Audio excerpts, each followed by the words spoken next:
जय माता की। आज शारदीय नवरात्र का 5वां दिन है। हम माँ दुर्गा के 5वें स्वरूप माँ स्कंद माता की उपासना करते हैं। माँ स्कंद माता अपनी गोद में भगवान कार्तिकेय को लिए सिंह पे विराजमान रहती हैं। इनकी उपासना से भक्तों की अपार ज्ञान और मोक्ष की प्राप्ति होती है। माँ स्कंद माता की पूजा से मनुष्य में ममता, दया और करुणा का विकास होता है। यह स्वरूप भक्तों के लिए दिव्यता और शुद्धता का प्रतीक है, जो जीवन के सभी कष्टों का निवारण करती है। जय माता की। या देवी सर्वभूतेषु स्कंद माता रूपेण संस्थिता नमस्तस्यै नमस्तस्यै नमस्तस्यै नमो नमः। जय माता की। माँ स्कंद माता की आराधना करने से भगवान कार्तिकेय की भी कृपा प्रदान होती है। एक भक्त के सच्चे मन से माँ की उपासना करता है, जो संसारिक सुखों के साथ साथ आध्यात्मिक उन्नति को भी प्राप्त करता है। स्कंद माता सभी प्रकार की बाधाओं को दूर कर अपने भक्तों को शांति और समृद्धि प्रदान करती है। इनकी पूजा करने से हमें जीवन में संतुलन और स्थिरता मिलती है। जय माता की। इस तरह से माता की कृपा प्रदान होती है और माँ की महिमा चलिए एक कहानी के द्वारा हम सुनते हैं कि माता की महिमा और कैसे कैसे अपने भक्तों को प्राप्त होती है। जय माता की। एक सुरेश नाम की व्यक्ति था, जो मूर्तिकार था। वो मूर्ति बनाता था और इस तरह से वो मूर्ति बना कर जाके बाजार में बेचता था, अपना जीवन व्यतीत करता था। धीरे धीरे समय निकलता गया। सुरेश की शादी हुई, बहुत सुंदर स्त्री से शादी हुई और सुरेश और उसकी पत्नी दोनों बहुत सुखपूर्वक अपना जीवन व्यतीत कर रहे थे।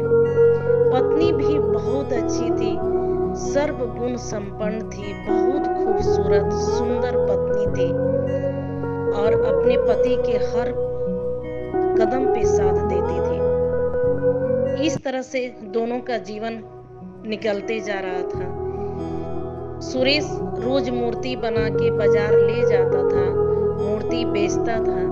एक दिन की बात है कि उसकी दुकान पे एक आदमी मूर्ति खरीदने आया और वह सुरेश से मूर्ति लिया, लेकिन उसका रुपया देना वो भूल गया। उसका प्राइज नहीं दिया उसने आदमी और वो मूर्ति को लेकर चला गया। सुरेश आवाज लगाया पीछे से, तब तक वो आदमी बहुत दूर निकल गया था। सुरेश की आवाज उस आदमी तक नहीं पहुंच पाई। इस तरह से सुरेश जो है ना, अपने दुकान को छोड़कर उस आदमी के पीछे दौड़ने लगा। दौड़ते दौड़ते आवाज लगा रहा था, दौड़ रहा था। इसका ध्यान केवल उस आदमी के ऊपर था जिसने मूर्ति लेके जा रहा था और उसका पैसा नहीं दिया था। इस तरह से तभी पीछे से एक बैलगाड़ी आई और सुरेश के ऊपर से वो बैलगाड़ी गुजर गई। सुरेश गिर गया, बहुत चोट लगी, उससे लहूलुहान हो गया। और फिर एक समय ऐसा आया कि सुरेश का दायां हाथ जो है काट दिया गया, कट गया। अब सुरेश बहुत दुखी रहने लगा, उसकी पत्नी भी बहुत दुखी रह रही थी। लेकिन दोनों देवी माँ के बहुत भक्त थे, बहुत बड़े भक्त थे। इस तरह से नवरात्र के दिन आया, दोनों पति पत्नी पूजा कर रहे थे माँ के, और उसकी पत्नी रोते हुए माँ से प्रार्थना की कि हे माँ, कौन सा पाप, कौन सा हम लोग ऐसी गलती हो गई कि हमारे पति के दाएं हाथ कट गया और अब ये मूर्तियां नहीं बना पा रहे हैं। बड़े मुश्किल से हम लोग के परिवार का भरण पोषण हो रहा है। कौन सी ऐसी मतलब की गलती हो गई माँ, आप कृपा प्रदान करें। हम लोग जो है मतलब कि रोज कर्ज में डूबते जा रहे हैं। इस तरह से बहुत सारी प्रार्थना की तो सुरेश अपने पत्नी को देखकर धीरज बताया कि तुम दुखी ना हो, मैं एक हाथ है, ठीक है, दायां हाथ मेरा कटा है, लेकिन एक हाथ तो है हमारे पास। मैं इसी हाथ से कोशिश करूंगा और फिर से मूर्ति बनाऊंगा और फिर से अपना जीवन हम लोग सुखपूर्वक व्यतीत करेंगे। इस तरह से सुरेश ने हिम्मत करके अपने बाएं हाथ से शुरू कर दिया मूर्ति बनाना। बार बार मूर्तियां जैसा चाहता था वैसा मूर्ति नहीं बन पा रहा था, लेकिन उसने कोशिश अपना छोड़ा नहीं। ऐसे मूर्ति बार बार कोशिश करते रहा। एक दिन समय आया कि उसने बाएं हाथ से ही मूर्ति, बहुत सुंदर माता जी की मूर्ति उसने बना दिया। उस दिन सुरेश बहुत खुश हुआ, उसकी पत्नी बहुत खुश हुई और फिर वह खुशी खुशी मूर्ति को लेकर बाजार गया बेचने। तभी एक छोटी सी कन्या आई और उसने मतलब कि सुरेश से बोली कि आप हमें मूर्ति दीजिए एक। सुरेश ने कहा ठीक है, आप ले लीजिए माता जी की मूर्ति। लेकिन कन्या बोली कि मेरे पास इसके बदले देने के लिए कुछ भी नहीं है, मैं बहुत गरीब कन्या हूँ, मेरे पास कोई मतलब कि पैसा रुपए नहीं है कि मैं इसकी कीमत दे सकूं। तो सुरेश ने कहा कि लेकिन मैं भी तो गरीब हूँ, मैं भी मूर्ति को बेचने आया हूँ ताकि मेरे परिवार का भरण पोषण हो। तो उस छोटी सी कन्या ने कहा कि नहीं, मुझे मूर्ति दीजिए, मुझे इस बार माता की मूर्ति स्थापित करना है और पूजा हमें करना है।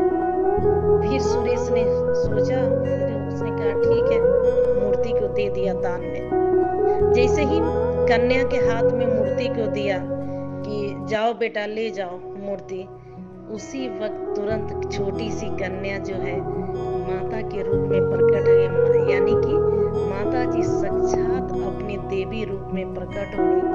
और सुरेश देखा, बहुत खुश हुआ, माँ के चरणों में गिर गया और माँ को प्रणाम किया, बारंबार उनकी प्रार्थना की और कहा कि माँ, मेरा बहुत भाग्य है कि आपने मुझ पे कृपा की और मुझे दर्शन दिया। तो माता जी ने आशीर्वाद दी कि सुरेश, आज के बाद से तुम जो भी मतलब कि तुमको मूर्ति बनाना हो, केवल तुम अपने बाएं हाथ में मिट्टी को लोगे, अपने मन से स्मरण करोगे कि इस टाइप में मूर्ति होना चाहिए, तुरंत मिट्टी से मूर्ति बन जाएगा। सुरेश ने माता को प्रणाम किया, माँ अंतर्ध्यान हो गई। फिर सुरेश वैसा ही करने लगा, जो भी इच्छा होती थी मिट्टी हाथ में लेके जिस भी मूर्ति के वो कल्पना करता था मन में, वो तुरंत मिट्टी जो है ना उस मूर्ति के रूप में बदल जाती थी। इस तरह से सुरेश की मूर्तियां जो है बहुत खूबसूरत और अधिक से अधिक सुरेश जो है मूर्तियां बनाने लगा। दिन पर दिन इनका दिन बहुत अच्छा लगा, होने लगा, बिजनेस इनका व्यापार बहुत अच्छा चलने लगा और धीरे धीरे सुरेश जो है धनवान हो गया और देश विदेश में इसकी ख्याति फैल गई कि सुरेश की मूर्ति जो है सबसे खूबसूरत मूर्ति होती है। इस तरह से मतलब कि ये चीजें फैलने लगी बात, सुरेश का दिन बहुत अच्छा हो गया। लेकिन माता जो है ना इसके साथ एक आशीर्वाद और दी थी कि सुरेश, कभी भी तुम अपने इस पावर, इस मतलब की शक्ति पे कभी भी अभिमान मत करना। कोई तुमसे मदद मांगने आए तो तुम उसको मदद जरूर करना, ये माता ने बोल के गई थी। तभी फिर एक दिन ऐसा आया कि एक आदमी जो है बहुत गरीब ब्राह्मण व्यक्ति आया सुरेश की दुकान पे और कहा कि भैया, हम सुने हैं कि आपके पास एक दिव्य शक्ति है कि आप हाथ में मिट्टी लेते हो और अपने मन से कल्पना करते हो, आपके मतलब की मिट्टी जो है वो मूर्ति में बदल जाता है। तो मेरी माँ भी यदि बूढ़ी माँ थी, मेरी माँ मतलब कि मर गई और उनकी फोटो नहीं है मेरे पास। मैं चाहता हूँ कि आप ये शक्ति हमें दें और हम अपने उस शक्ति से अपनी माँ की मूर्ति बना दूं, जो कि मेरे दिल में है, मेरी माँ। तो सुरेश सोचा कुछ देर कि क्या करूं ना करूं, इसी से मेरा दिन चलता है और ये से मतलब कि ये जो अगर हम शक्ति पावर दे देते हैं तो फिर कैसे मेरा काम चलेगा। तभी सुरेश को याद आया कि माता जी की वो बात कि तुम किसी को भी कोई मदद मांगने आए तो तुम मदद करने से पीछे ना हटना। ये बात सुरेश को याद आई और उसने कहा कि ठीक है, मैं आपको वो शक्ति वो पावर देता हूँ, आप लो और अपनी माँ की मूर्ति बना लो। जैसे ही उसने ऐसी बातें कही और वो पावर उस आदमी में गया, तभी वो आदमी जो है माता जी के रूप में बदल गया। यानी कि माँ फिर प्रकट हुई और सुरेश को दर्शन दी। तो इस तरह से मतलब कि सुरेश देखकर माता के चरणों में फिर गिर गया और कहा कि माँ ये क्या है, आप मेरी बार बार मतलब की परीक्षा ले रही हैं।